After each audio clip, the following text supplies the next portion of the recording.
وقتی که میخوایم پیستون جا بزنیم داخل سیلندر، ببینید پیستون رینگ داره راست روش، رینگ اجازه نمیده پیستون داخل بشه.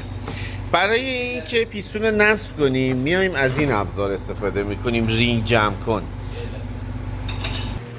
میایم از این ابزار استفاده میکنیم، رینگ جمع کن. میفته دور پیستون، جمع میشه و بعد وقتی که جمع شد پیستون رو قرار میدیم و نصب میکنیم.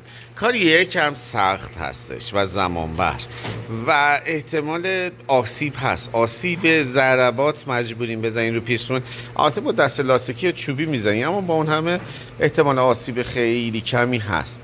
یه ابزار دیگر رو بهتون معرفی میکنم، با این خیلی کارتون راحت میشه. خب نصب بکنیمش. الان دهنه رینگا رو رو بکنیم،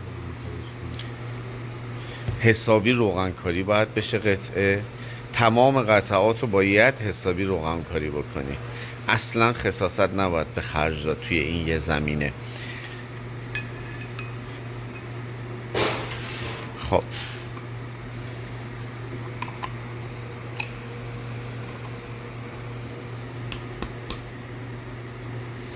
قطعه ای که میبینید این کونیک هست. تو لای سیلندرهای کمپرسورهای سنگین و ماشین ها دیزل ها اینطوری هستش، میاد داخلش نصب میشه. حالا بذاریمش روی سیلندر،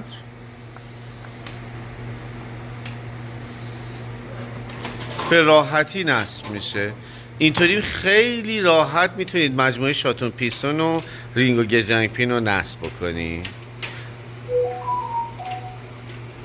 فقط روغن کاری خیلی زیاد فراموش نشه، خیلی زیاد. در هنگام نصب باید قطعات غرقاب در روغن بشن.